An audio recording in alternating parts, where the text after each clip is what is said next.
Hey, thanks for joining me. Thought I'd do something a little bit different. Thought we'd look at an issue of Wolverine where I have both the regular comic and the collection that has the black and white artwork. Marc Silvestri is just amazing. He's just one of the best artists ever, and him in the this era of Wolverine, with him being inked by Dan Green, it's widely regarded, in from what I always hear, as some of people's favorite version of him, and I tend to agree. This cover is one of my favorite drawings that he's ever done, and I think it's kind of interesting to see the difference in the black and white and the colored version. The colors really went wild back here in these wild colors in the background. I don't know if I would ever think that if the colors were to say I'm going to do this and think that that would look good. I don't know what it's trying to do, because in the black and white he's just sitting in rain. You can see the ground is supposed to be wet. You got rain falling, but this weird color thing, it's so odd, but I think it looks fantastic for whatever it is. And both versions are great. I love all the coloring on this. This is like some murderous bad guy that's in the book, and these like color highlights just around him, like the red to make him look evil and whatever, like a bright highlight is coming from off to the side. The pose that he's in, the little color highlights on everything just look great. Not to take away from the black and white artwork, this one has like a gray tone on it. I wonder if that was like some kind of ink wash or a screen or something like that was used on the original artwork. Both look great. I can't decide which version I like better. I think the artist in me, the guy that likes to sit down and draw, likes this version a little bit more, just because it's the black and white, and I can relate to that because that's what I do, and I can't color. The way that Silvestri does these folds in this torn up shirt that he's wearing, they're just black chunky shapes, but it works so well. And this angry screamy face looks really like mad and inhuman. Torn clothes, the cool knife, it works. Silvestri has got something that is just amazing. I want to bring that up a little bit closer. These just dark shapes in all those folds of his clothes, and then Wolverine, of course, has got the same thing going on. And then the way he draws the water, like just these little squiggly lines to indicate that it's water, and then some drops in it for the rain falling. It's perfect. It works perfectly. I was flipping through the colored version here, and I don't know. It kind of seems to me like Silvestri's work. I'm gonna have to maybe do it this way to put them side by side.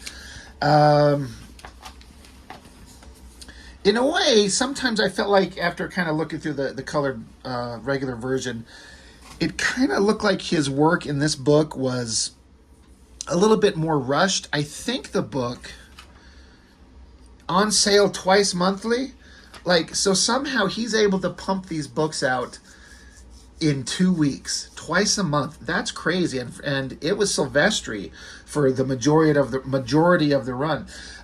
So there are pages and panels in this book where it really looks like to me that he's really rushing.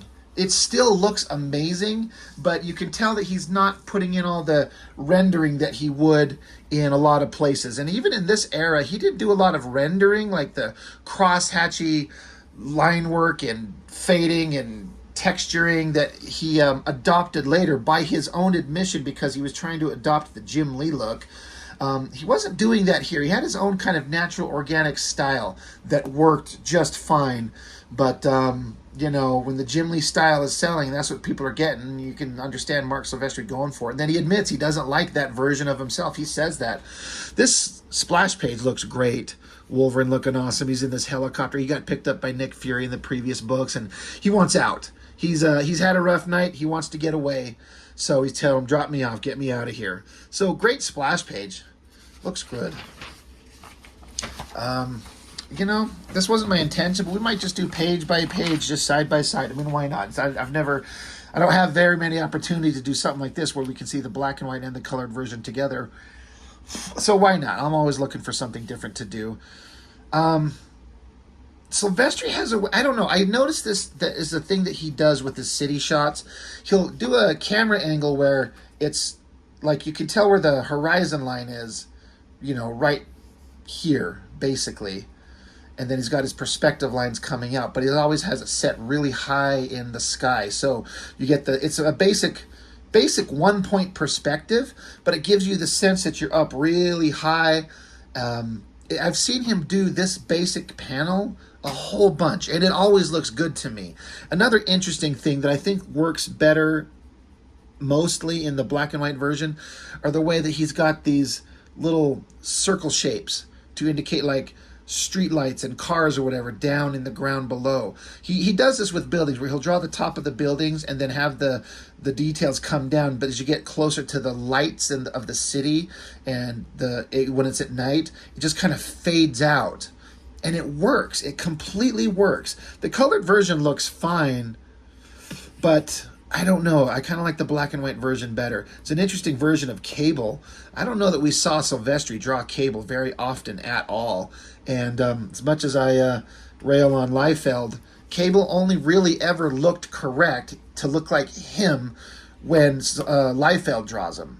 Jim Lee did a good version. Silvestri's version is pretty good. But yeah, it only looked completely right when it was Liefeld doing it, interestingly enough. So good good second page. Artwork's looking great. Let's keep it going. Oh, whoops, derp. There we go.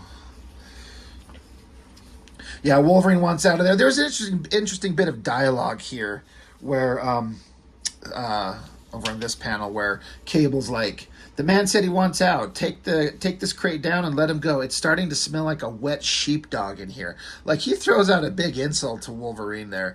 And then Wolverine steals Nick Fury's cigar. And there's an interesting portrayal of just how short Wolverine is.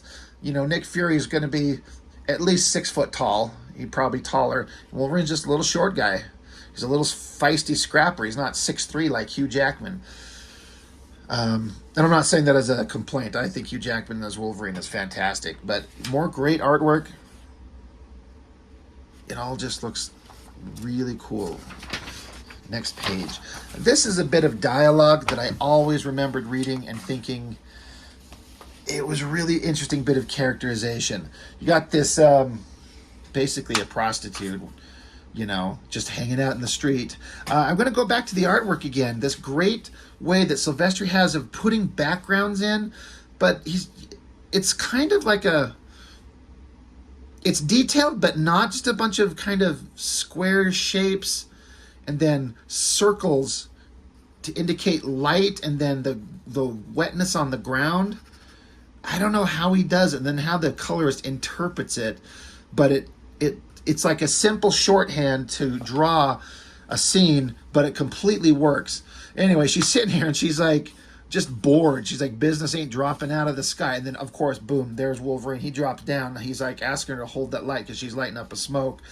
So she lights up his smoke and she's like, how'd you do that? You just fall out of the sky? You an alien or something?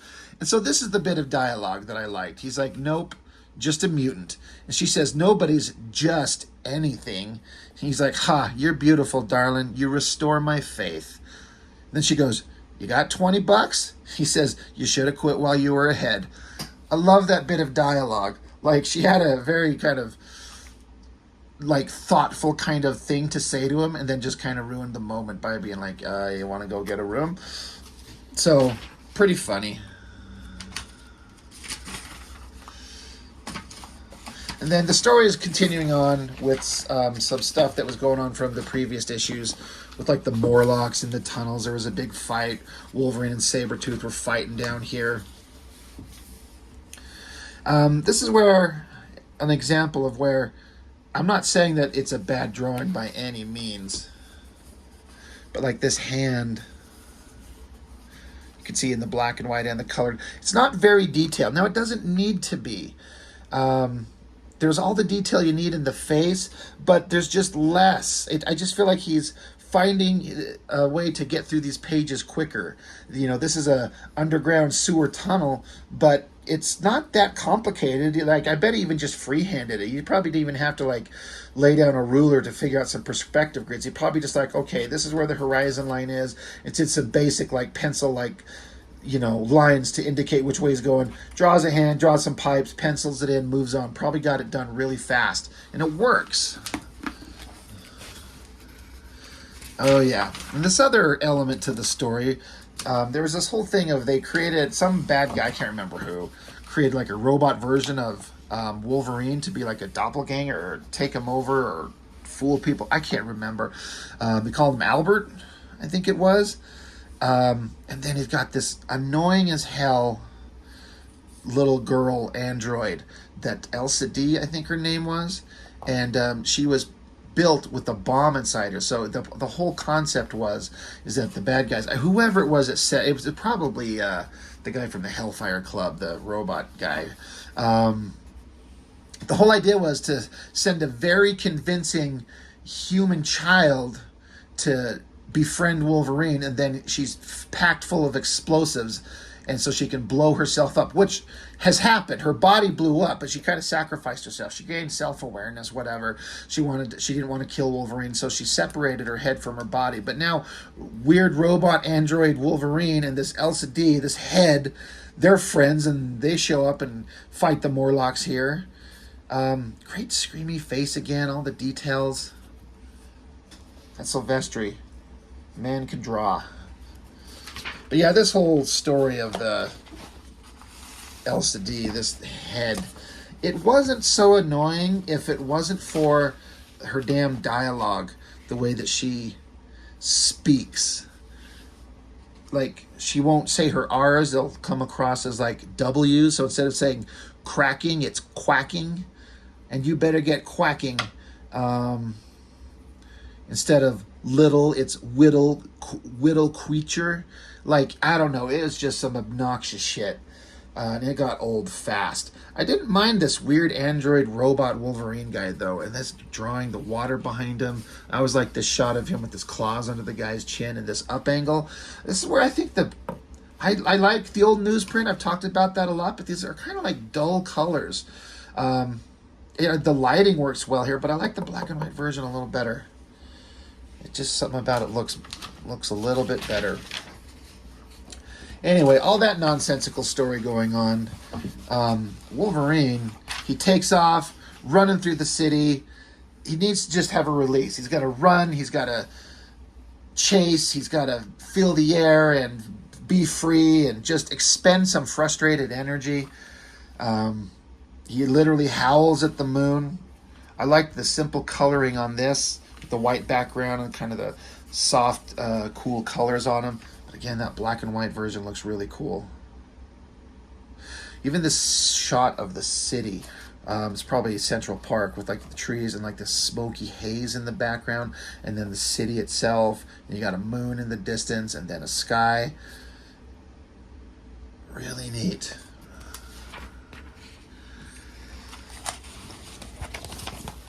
But then Wolverine hears something off in the distance. Something he senses, or he could hear something in torment. So he's got to jump off, and off he goes. I always, once again, love this black and white drawing and these little squiggly lines to indicate that the ground is wet. It's such an interesting thing. Great shot of Wolverine jumping off. He's got to go find whatever's going on out there.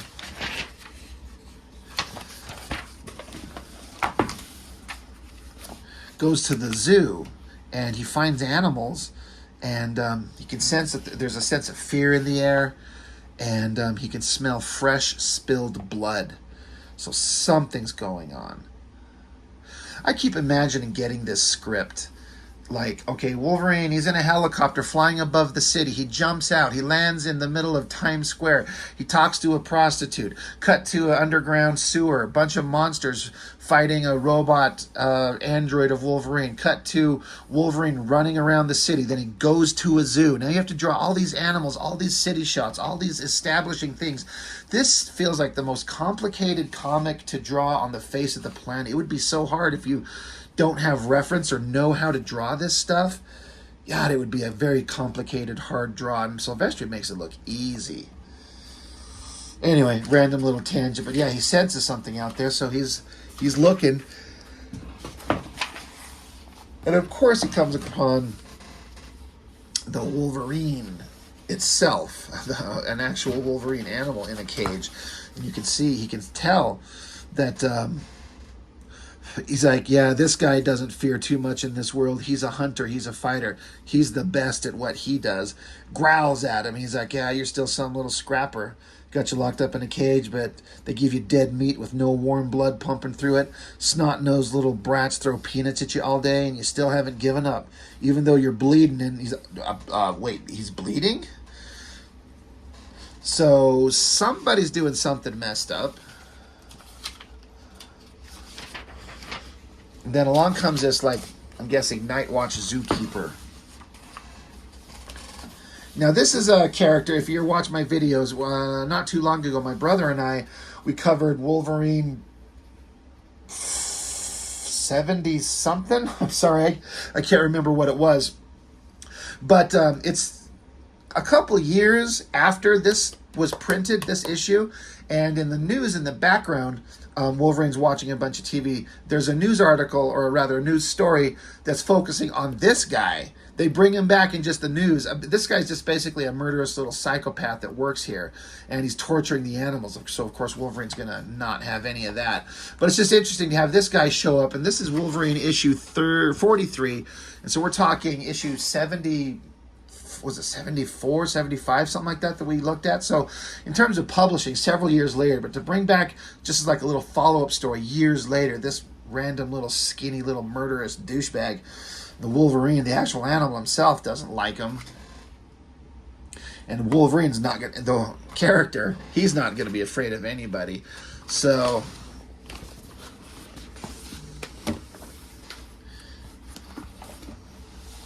come stabbing at him. Oh, jeez. I always thought this was a really interesting bit of characterization that, I mean, just, he puts up his hand and just takes the knife wound. Stabs it through his hand. Oh, my goodness. Excuse me, it's very late. I'm sorry for yawning. Stabs him, and then just, the knife is just stabbed through his hand, and he pops his own claws. Part of me wondered, I guess I get it, like, if you got a knife through your hand, you think it's possible that it would interrupt the mechanical function of the claws coming out, but it would just, I guess it could just fit in between the bones and everything that are in your hand. So then scummy bad guy pulls out a gun. All right, gonna shoot Wolverine. Well, let's see how that goes. This is another one of those things where artistically, like, the details on these hands are very sparse. And these animals are not very well detailed. I'm not saying it as a negative. It's not bad. But there's not a lot of detail on them, on any of these images through here. Very simple. I feel like he was trying to get through these pages fast. And that is completely fine, because it's when you're publishing a book every 2 weeks, I don't know how you do it except by drawing fast. Anyway, Wolverine blocks the barrel of the gun as the guy pulls the trigger, so it blows up. He kind of got like this super big explosion. I mean, I don't know. It feels a little bit big for a bullet exploding, like a gun backfiring. But anyway, he's got the psychotic zookeeper. He's got like a garbage can he's trucking around with them, and it gets knocked over, and there's like a human that's dead. This guy's actually killed somebody. And I like this. Wolverine, whips his hand back and just pulls the knife out. The expressiveness of the hands looks really cool. Really neat, really cool drawings. So now scummy bad guy is like, you can't kill me. Gosh, if I could get this lined up right. Yeah, he's like saying, like, his name's Linus. He's like, Linus is sick. Linus can't help himself. Linus ain't responsible. Them head shrinkers at the program said so. So he's trying to, like, you can't blame me. So Logan here gets his claws out, chops the bolt on the cage to the actual animal, Wolverine, and just basically sicks him on this Linus guy. Like, get him. Like, you can't torture animals when they're helpless and locked in a cage, but guess what? I'm going to send him after you. Another awesome coloring thing. White background, and then just this, like, simple one or two tones on the figures here. Really neat. That looks really good. So out comes that animal, gonna chase that guy down, and we don't get to see what happens, but we can pretty much determine what's gonna go on. Speaking of interesting things with coloring, I like this right here. Wolverine's face, and then these like, there's no indication of it on this black and white drawing anywhere, but they threw on these like highlights. You got this lamp here, and so they give it these specific kind of color tones, and then you cast those same color tones on his face, and it links them together, and then when he's walking off under that same lamp, pretty neat. And again, look at this, the simple backgrounds. You know, the guy running, there's an animal, there's a light, and then it's just like a squiggly line to indicate the ground, some foreground here, and then just some squiggly lines to like the trees in the distance. Like, I would never think to, in my own artwork, to leave a drawing to look like that. But I should, because it works. But he's also doing it for, you know, probably reasons of expediency. Just an interesting thing of how Silvestri can give indications of backgrounds, and it works completely well, even though it's very simple. Anyway, it wraps up. Evil lady in a car reading news article. Pretty cool car drawing. All of it looks really good. Nothing really super crazy or interesting here. I'm not going to linger on this too much. And then we end with, we know that in the previous couple of issues, which I haven't looked at, but Wolverine was fighting Sabretooth in the sewer, and we kind of thought maybe he was dead. Of course he's not. He pops up out of the water, and like, you know, their battle will continue. So just a quick kind of blow through of the colored actual physical comic issue and the black and white to see it kind of side by side. I find that stuff kind of interesting. I also find it interesting they just throw in a Wolverine gallery of him just on his knees like crying or something. But it's Silvestri. It looks pretty damn good, and it's not anything you ever usually see Wolverine doing. Like on his knees upset. I actually kind of like it. Gives some kind of interesting character moment. So yeah, that's the actual issue with that great cover.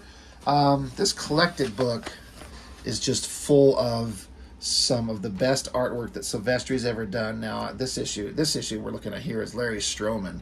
Wild stuff. But that Marc Silvestri, he's one of the best artists ever. I could talk about him forever, and occasionally I do. Anyway, that's all. I just wanted to go over that issue and do a side-by-side comparison of the colored and the black and white. So that's all I've got for now. Thank you for watching, and I will see you next time.